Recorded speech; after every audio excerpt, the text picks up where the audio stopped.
Hello, welcome back to my podcast, the third episode. So it's about time we talked about the power of three.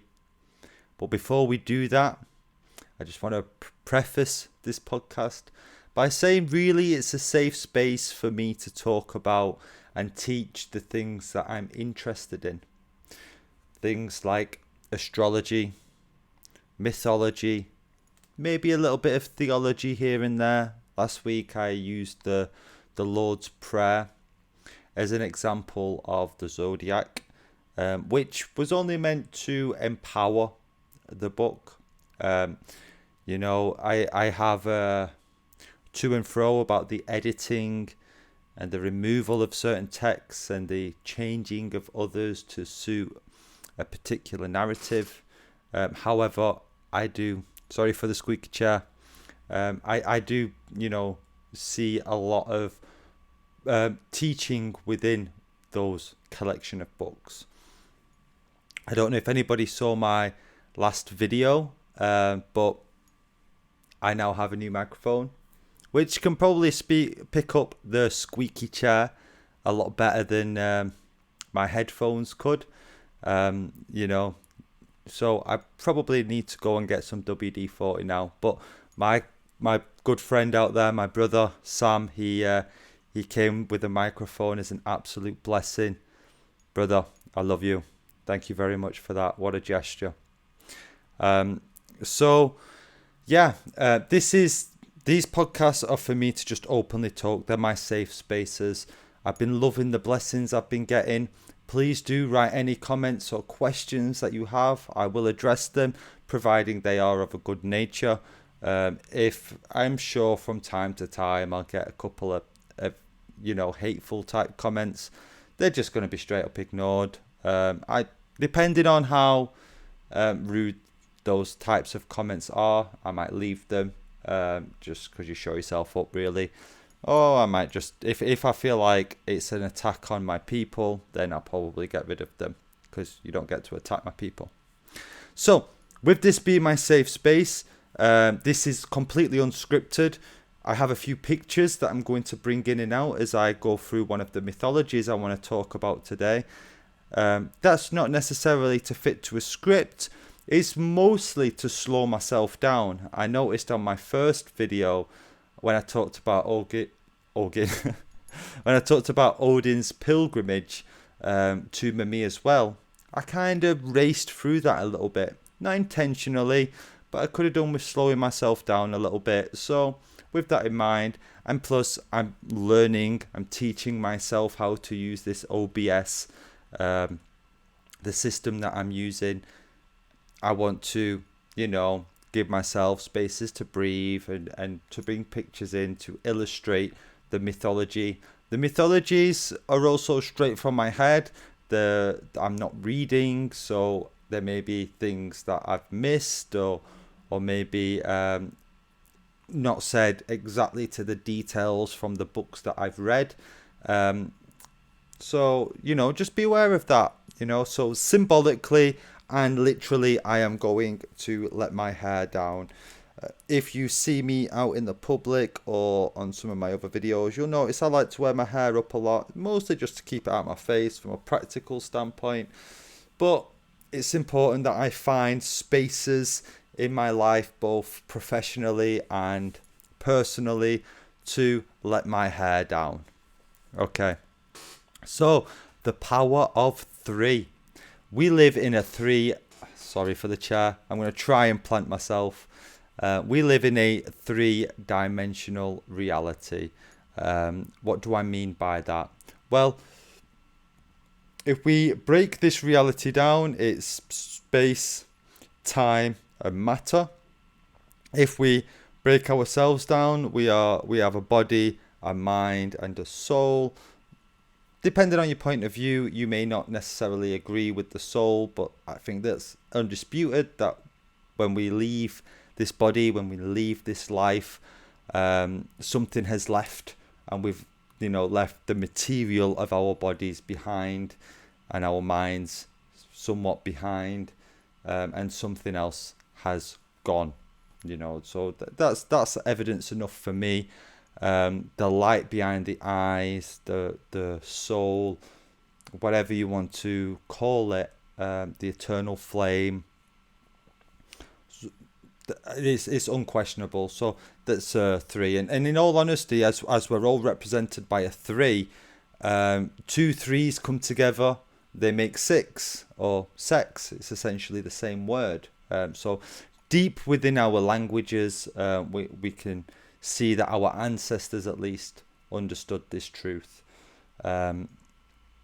So we also have the teachings of the Father, the Son, and the Holy Spirit. This is all evidence of a 3-dimensional reality. From a somewhat scientific point of view, you can call the first dimension like the flat edge of this page. All you can do is go right or go left. Then in order to get to the second dimension, you stack the first dimension infinitely, and that produces the 2-dimensional reality, 2D drawings like cartoons, the TV screen. In fact, it's how we perceive the third dimension. We've seen snapshots, like we do in a film is generally 24, 25 frames per second of static images that are done 24, 25 times every second to give the illusion of movement. That's how you're seeing me right now. But actually what you're really seeing is a lot of static images, 2D images. And we see the third dimension through the movement between the 2D spaces. And we see it generally because if we move something forward, it'll grow larger. And if we move it back, it will grow smaller. Now, if you imagine that as I bring this forward, I was also able to shrink this object, you would actually not realize it's moving at all. It would become an optical illusion. This is somewhat used in film. We call it a contra zoom, where you would move a camera forwards or backwards and then zoom in or out in relation to that. So if I move the camera forwards but I was zooming back at the same time, what would happen is it would warp the depth of field.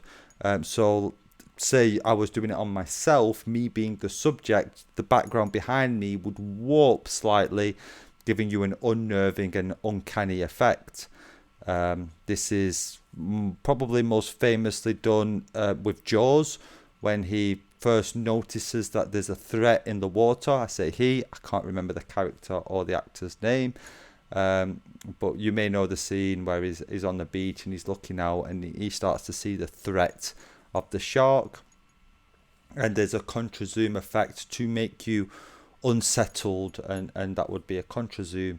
Sort of the camera is actually moving either towards or away from the subject, but the zoom is keeping the subject at the same size, therefore warping the depth of field behind it. From my teaching, I talk about the first dimension as though it's all knowledge, everything, everywhere, all at once, all possibility crammed into one. This is, I guess you could categorize this as God. I don't think I would use that terminology too much. You could say it's the universe, as uni means one verse, everything all in one. Now it's like being the Library of Alexandria. In fact, it's like being every single page ever written within the library. You know everything without even having to read it. You are it. You know how every property towards the daffodil, the roots, the purpose, why they grow the way they grow, the stem, the leaves, the petals, you understand it all. But eventually you'll actually want to experience that. You want to create a limited point of that potential so that you can experience. So at that point is birthed the second dimension. The formless gives birth to the form. the ethereal gives birth to the material. The issue you then have is that you don't have a point of reference. You don't have an observational point of view, which is where, if we want to say at the beginning, we have matter, just everything crammed together, and then it's given space, the big bang as such. And then we need a point of time to view it from. And this is where the third dimension comes into it, the observational point. We are observing those first two dimensions of reality through the third, which is the present moment. We could sort of debate that the observation is everybody, or at least we are the observer, but really it's more than that. Then we could say everybody, all of consciousness is observation together. But what it really is the gift, the present moment, where the past is being destroyed and the future is but an illusion, and all that truly exists is the gift of this present moment right now, and now. And now, to talk about threes. As you become conscious, you will start to see threes everywhere.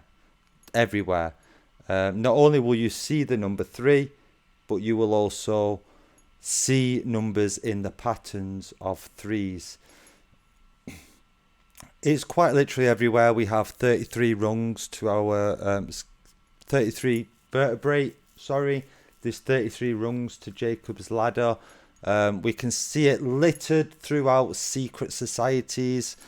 I will preface this by saying I care not for secret societies. I am not part of any secret societies. I don't intend to be. I quite oppose them. I think knowledge should be passed openly. However, let's face it, they are in existence in whatever form you want to view them in. So let's have a look at, Freemasonry. There's almost the number 3 in the name Freemasonry, if you just play around with the letters a little bit. When you get to a point of actually being open to receive the true sacred knowledge, you would be in the 33rd degree. A lot of worship in there towards the number 3, because that is the reality that we are in. We can see one of the greatest and most mind-boggling structures of the earth really is the pyramids, which are 3-sided objects replicated around a square. So there's 4 lots of 3s. And I think next week we'll talk about 4 a little more, and we'll get into the elements and stuff. But 3 is definitely prevalent within this reality, because this reality is the third. It's not to say that, I believe all realities exist right here, right now, and we are just perceiving life through the third. So I'm going to I like to use a bit of mythology in each of these. Last week I did the Bible.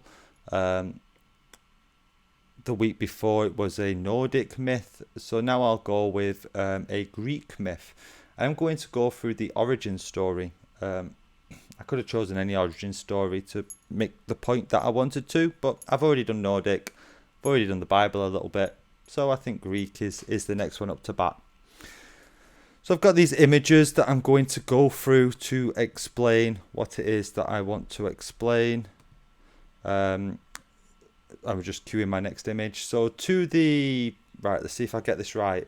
Oh, look at that, I'm getting there. The mirror image, although it's not the mirror, whatever it is.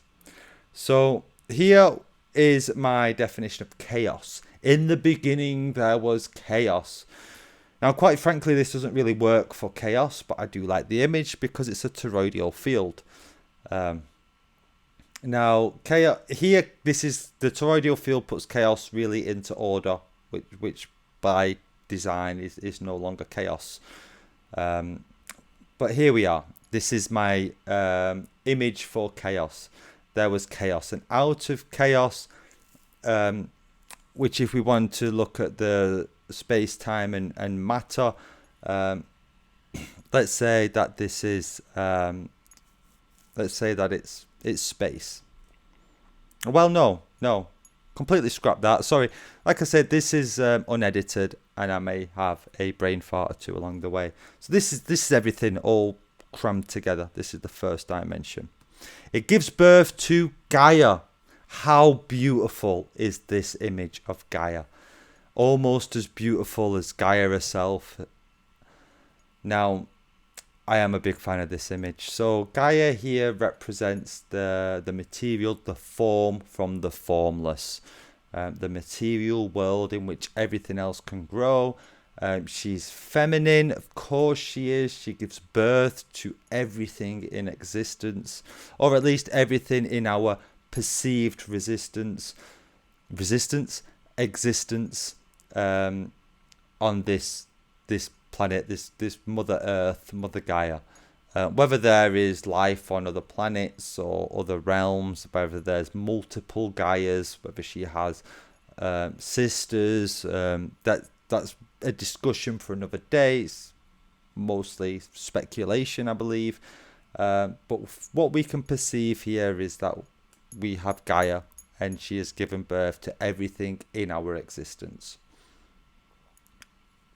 without trying to break through the firmament or the ionosphere or whatever. Let's move on from that. So next, born from chaos, came Eros. Eros here, who looks like he's going to plow an arrow straight into my head, is most commonly known for his Roman name, Cupid. Now, Eros is obviously here drawn as an archetype, drawn as a character. Really, it is desire, it's urge. So we have the mind, really, Gaia being the body where things will grow from, you know, just like grass grows from Gaia, hair grows from us, as you can quite clearly see. Now we have the mind, because the mind is where desire comes into play. And we have Eros. So 2 weeks after Imbolc, we the Western world will celebrate what they say is Cupid's birthday. They call it Valentine's Day. I don't really feel great about the way that is celebrated. Whilst Eros may be love in a sense, it can also be lust. Desire isn't always great. Whilst it is on one hand, it's always got the flip side on the other. I think Eros is both parts blessing and curse. There are many people serving long sentences due to acts of desire. But there are also many great partnerships that were born through desire as well. So once Gaia's been struck by Eros, once she desires something, she realizes how lonely she is, that she is the only thing in existence. She is one thing, and now craves the partnership, craves something else. And this is where we actually could potentially get the first telling of an immaculate conception, because Gaia, with no other force but her own loneliness, brings forth Uranus, the male counterpart. So if Gaia is the body and if Eros is the mind, now we are given the spirit. We are given Uranus, the sky. And this is not Uranus, the planet. Please remember that this is Greek, and Uranus, the planet, comes from the Roman terms. The planets as we're told them are all of their Roman names, not of their Greek names. So Uranus is the sky. So we have the sky being male and the earth being female.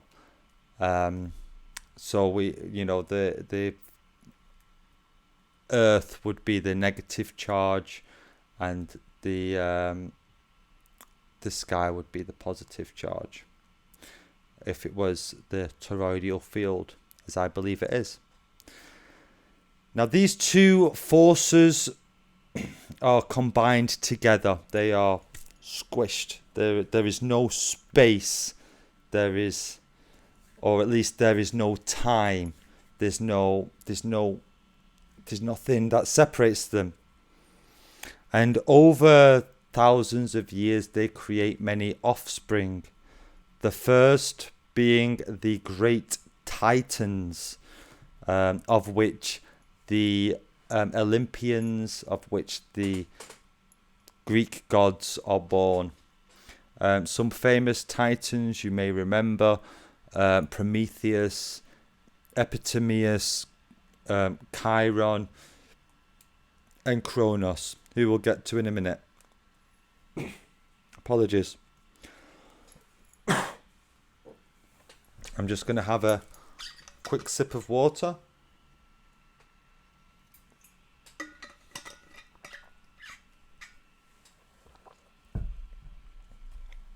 Alongside the Titans were born the Cyclopses, which are sort of responsible for the forces of nature.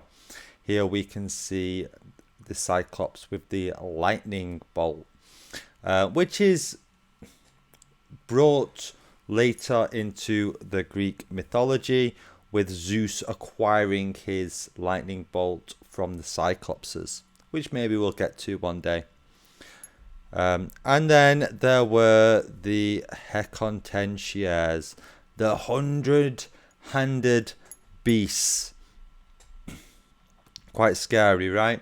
Now, please remember that we have no idea if... I mean, I read these texts as allegory anyway, but this is an artist's depiction of it. Looks quite harrowing, with arms everywhere. But how else could you draw a monster or a entity with 100 hands? Now, these, because there's no space between Gaia and Uranus, there's no place for these children to roam. They are forced to remain inside Gaia's womb, the caves of the earth, and eventually these creatures need to roam. Unfortunately for Gaia, they took their torment out on her, as I guess a toddler would do. They thrash and they crash and they tear pieces from her insides to a point where she is in complete agony and she needs to birth these creatures. So she turns to her children and asks them to free her from this, to free her from Uranus, from their father. Now they're all terrified of their father. Why wouldn't they be? He is a great primordial entity. Only one of her sons is willing to step forward, Kronos. Here, representing time. In fact, Kronos is where we get chronological from, which, you know, is a word for putting things in order in time. He, in the Roman myths, is called Saturn and is the father of the gods and rules as king for thousands of years prior to Zeus taking his throne. So Gaia produces a sickle and out of flint and gifts it to Kronos, who then maims his father. He dismembers him and throws his genitals into the sea, creating a whole host of monsters, which all throughout the Greek myths really play a part, and is also supposedly the reason why the sea is salty. Now, so if we had Gaia as the cathode and Uranus as the anode, then this move by Uranus creates the salt bridge between the two, being like a battery, a charged side, negatively charged side with a positively charged side, and the salt bridge to go between them, creating the battery as such. And this is where we get to the third dimension of reality, because the spirit, the space above, gives time, gives Kronos to matter in order for life to have the three dimensions. And most, I dare say all, but I will say most because I can't claim to know everything.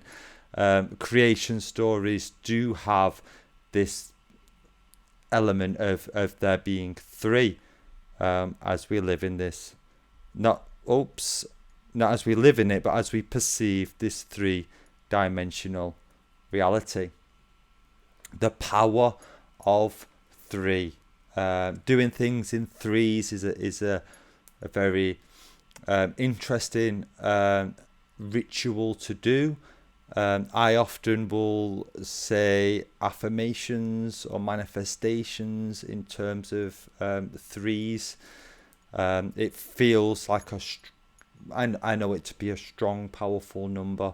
3, 6, and 9. You'll see that you'll see it on the Vitruvian Man by Leonardo da Vinci. You'll see it in a lot of ancient cultures. Nikola Tesla was incredibly fond of 3, 6, and 9. I often try to add numbers up to 3, 6, or 9. It helps with finding harmonic frequencies like 144 hertz or 432 hertz. These things that are incredibly soothing for the mind because they fit within the development of the third dimension. It's working with nature, really. We live. 9 is 3 and 3. So if we looked at space, time, and matter, well, space has height, width, and length. Time has past, present, and future. That's what's been destroyed. It has the potential of what's to come, and it has what is actually given, the present moment. And then we have matter, which is gas, liquid, and solid. The three states. So from 3, when you break it down, you get 9, and obviously 9 is an inverse of or a rotation of 6, and 6 is the leaping point to them. 6 is quite an interesting number. On its own, represents a sextile, a negotiation, a challenge, something to get through for opportunity, and you could just say an opportunity. But then we can see, the 666. I had to hesitate before actually saying that out loud. Being, to me, evidence of mind control. It's the mark of the beast, and to me the beast is man who does not listen to his divine feelings and his mind and cannot think for himself. It's the sheep that requires the shepherd. And that's why we must be careful not to follow he who wears the mark. And then, so wherever you see that series of numbers, I think there is a homage being paid to the idea of controlling the mind or the masses in that way. So obviously we will already be aware of that number, but wherever you see it, you should know that there's some form of lie at play.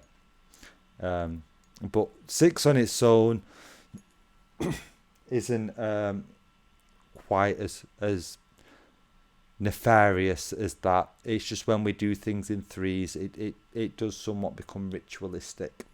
So yeah, something to be aware of there. So I've just crossed over half an hour. I did want these podcasts to be somewhat bite-sized, to have a little bit of mythology, a little touch of astrology, maybe some sacred truths interwoven within me just rambling to a camera and seeing myself, but hopefully reaching as many people as I can. Wow, I've got a frog in my throat today. I'd really like to use the back end of the show to discuss any comments or questions that I've received. I got one on one of my videos in regards to the cell salts. Cell as in CELL. This is probably the best book I have probably ever read about the cell or tissue salts. It's called The Zodiac and the Salts of Salvation. You can get this in 2 parts. You can get both part 1 and 2. I had to buy this online, unfortunately. I do promote shopping in as many independent stores as you can, but sometimes you just can't find the book you need to find. It's the particular hardback book that I have is from the Mockingbird Press. At least that's the publisher of it, and it's written by George W. Carey and Inez E. Perry. It was started by George W. Carey. Unfortunately, he died before the completion of, I believe, the second part, and Inez E. Perry continued his work. Blessings, thank you for doing so. It was... Let me... because I always like to know when a book was published. As we know, there were many book burnings throughout our history. So I usually try to find a book that predates the world wars. Oh, I can't find a date quickly enough. I definitely should have prepped this beforehand, but I'm pretty sure it's quite an old book. It's just stamped for 2021, but that's definitely not when this book was brought into its conception. But it's a really beautiful book. It talks about the 6 organic and the 6 inorganic tissue salts. Gives you reasons for why they match with the zodiacs. For anybody interested, there are 6 organic tissue salts, which are the salts that create all the cells and tissues of your body. 6 of them are organic, meaning you get them from your food, or at least you would if our food was of its natural quality. And wasn't as severely altered and tampered with as we find it today. And 6 inorganic, which means that, if your body is given the right amount of nutrients, that you would create them yourself. 1 for each of the zodiac, and you can do things like look at your birth chart to see which ones you would consume more of. Which ones, so showing which ones you would have to maybe supplement or eat more of, which ones you will have a nice balance of. You can see like detriments to that, and it can help to look at your diet and promote health. So yeah, that's a topic for another podcast for sure. I could probably do a series on these alone, but I would be getting my information specifically from this very trusted book, and so anybody who is interested in that, I do recommend getting it, and just getting it because it's a lovely. I love when I can afford them. I love a hardback book, especially when it's something as special to me as this book is. So yeah, I also had a question in person in regards to the houses. Again, that would require a full video, if not more. Briefly, so there are 12 zodiacal constellations, which, if you saw my last video, I tried to demonstrate how they are found in every single walk of life. They are the walks of life, in fact. And the heavens demonstrates them through the constellations, but that's not the be all and end all of them. They're in all walks of life. Well, the houses are, if the chart was divided into 12, it's a little complicated in regards to that. There's an equal house system and one that, isn't equal. It changes based on the time of year. That's what I tend to follow because, I don't think things in the natural world grow perfect. They grow based on their environment, the time of year, so I like to see where the houses change size. They teach us about how the forces of the zodiac will manifest. So depending on which zodiac's in which house and which planet will tell us which blessings or which hardships will manifest and how they'll manifest and how we can best come up with those challenges. And it also gives us some very interesting information in regards to the rising sign, because the horizon, as the stars are rising, would be the difference between the first and the 12th house, and its descending sign would be the difference between the 7th and 6th house, and the differences between the 9th and 10th house is where we have the what I call the tree of life, the line that runs straight through the top, which can be at an angle or be straight if you're using the house system I use, and that's dependent on the time of year and day. And then again at the bottom, the roots of the tree, where we ground ourselves, where we need to water, would be between the houses of 3 and 4. I'll do a video in regards to those houses, definitely. I think the next video I'll do, being number 4, I'll go through the 4 elements and what they mean, and the 3 phases being cardinal, fixed and mutable, and talk about the zodiac in a little bit more detail than I did in the first one. That's probably what I'm going to line up for next week. And we'll look at the birth of the pantheon of gods or something to help us explain that. I also had a lovely friend who you will have seen in the comments as Gaia Gals reach out, and hopefully we'll be able to get this interview locked in the near future.